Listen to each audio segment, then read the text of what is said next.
큐티가 살아야 영적 생활이 삽니다. 오늘 하나님께서 우리에게 주시는 말씀은 마태복음 21장 1절에서 11절 말씀입니다. 그들이 예루살렘에 가까이 가서 감람산 벳박에 이르렀을 때에 예수께서 두 제자를 보내시며 이르시되 너희는 맞은편 마을로 가라. 그리하면 곧 매인 나귀와 나귀 새끼가 함께 있는 것을 보리니 풀어 내게로 끌고 오라. 만일 누가 무슨 말을 하거든 주가 쓰시겠다 하라.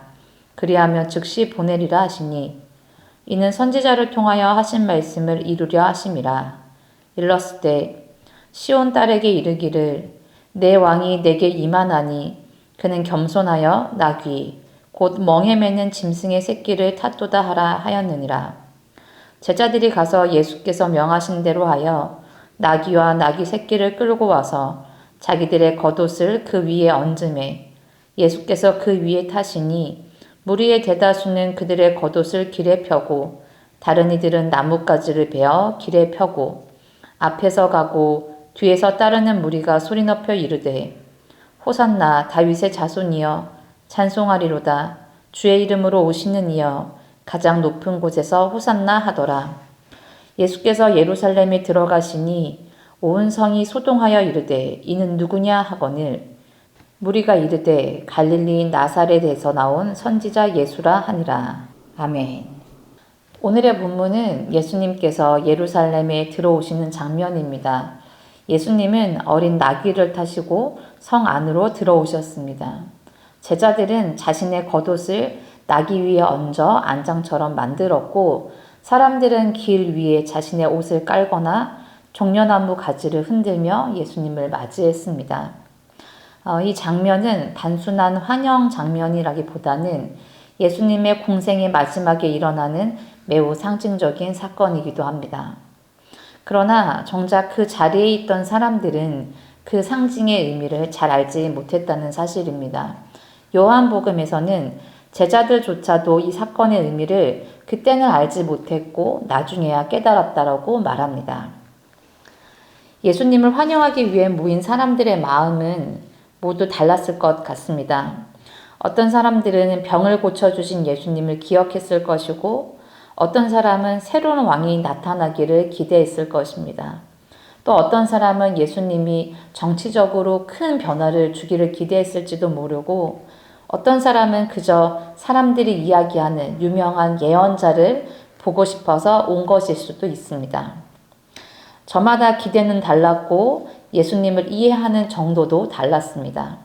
더 중요한 것은 그들이 예수님의 오심의 의미를 정확히 알지 못했다라는 것입니다.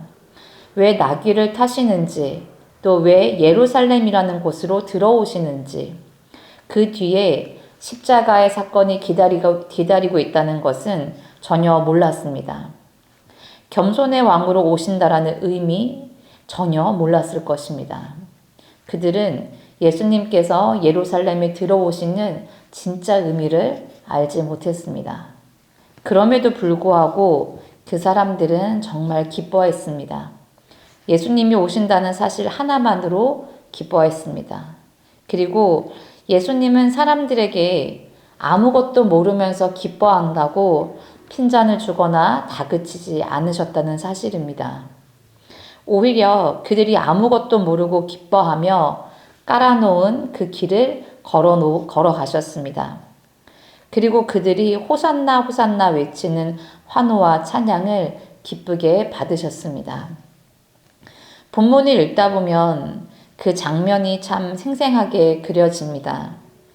어떤 사람은 밥을 준비하다가 그 소식을 듣고 뛰쳐나왔을 것입니다. 그리고 어떤 사람은 일을 하다가 연장을 내려놓고 그 자리에 나왔을 것 같습니다. 또 아이들은 친구들과 놀다가 뛰어나왔을 것 같습니다. 사람들은 자기 옷을 벗어 길에 깔고 나무에 올라가서 가지를 꺾고 그것을 흔들거나 예수님이 지나가실 길 위에 깔아 놓았습니다.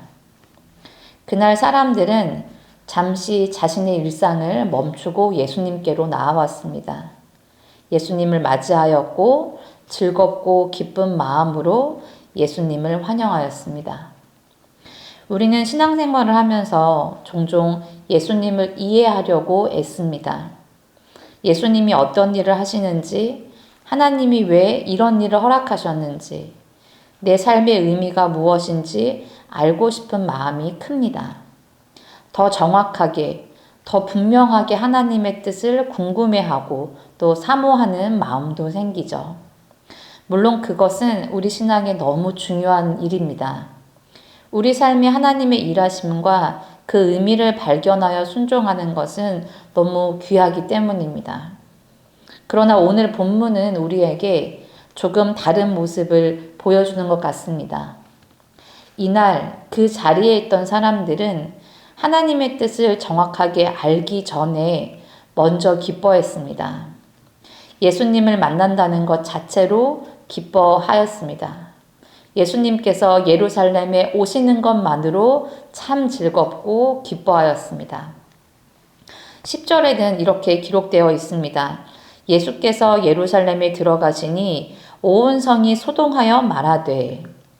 새번역 성경은 이 구절을 이렇게 번역합니다. 온 도시가 들떠 있었다. 저는 이 표현이 참 좋았습니다. 온 도시가 들떠 있다는 말입니다. 그 장면을 상상해 보면 즐겁고 기분이 좋습니다. 얼마나 신이 나고 기뻤으면 그렇게까지 했을까. 예수님이 예루살렘 성으로 들어오시고 예수님을 만난다는 것만으로도 들뜨고 신난 그 기분 말입니다. 그러면서 한 가지 질문이 제 마음에 떠올랐습니다. 내가 이렇게 예수님을 만난다는 생각만으로도 기쁨에 들떠 있었던 게 언제였을까? 교회에 오는 길이 설레고 예배를 드리러 가는 발걸음이 가볍고 또 예수님을 만난다는 생각만으로도 마음이 기뻤던 때가 저에게도 있었는데 말입니다. 여러분은 어떠신가요? 우리는 신앙이 자랄수록 많은 역할들을 맡게 됩니다. 그리고 그 역할에 맞게 가정에서, 교회에서, 또 사회에서 신앙적인 모습도 갖추려고 애씁니다. 가정 안에서도 책임이 있고 교회 안에서도 맡은 일들이 있습니다. 신앙이 깊어질수록 삶의 무게도 함께 커지는 것처럼 느껴집니다.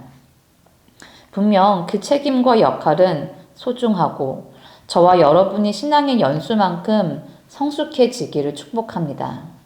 그러나 한 가지를 놓치지 않았으면 좋겠습니다. 예수님을 향한 기쁜 말입니다. 예수님을 이해하기 전에 내가 예수님을 위해 무엇을 하기 전에 예수님을 만나는 것 자체가 기쁨이 되는 마음입니다. 그래서 내일 교회에 오시는 저와 여러분의 발걸음이 이전보다는 조금 더 가볍고 조금 더 신나면 좋겠습니다. 예수님은 우리의 기쁨 되십니다.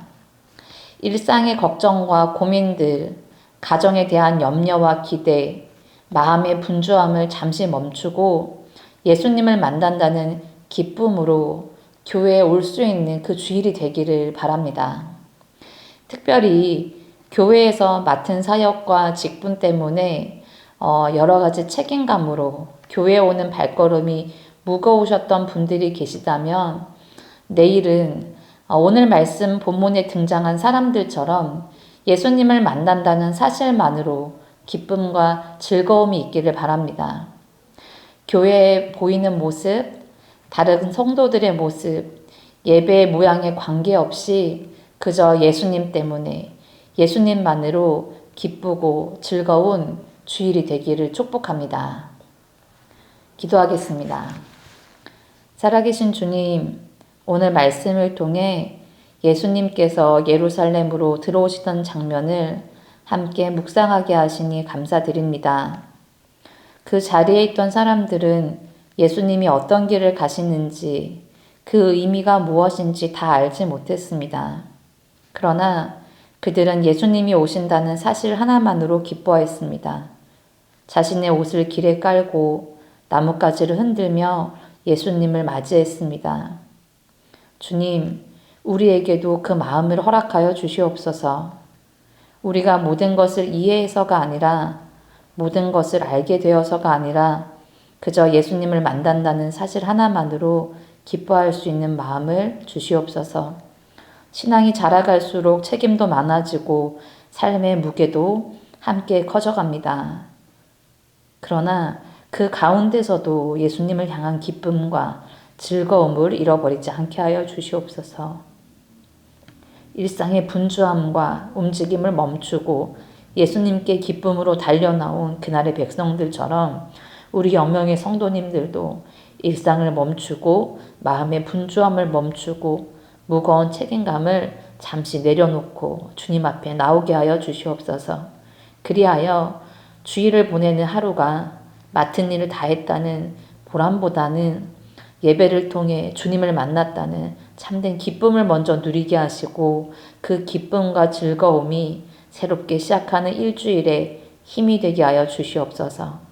우리의 기쁨 되시는 예수 그리스도의 이름으로 기도합니다. 아멘. 말씀과 기도 제목을 가지고 함께 기도하겠습니다.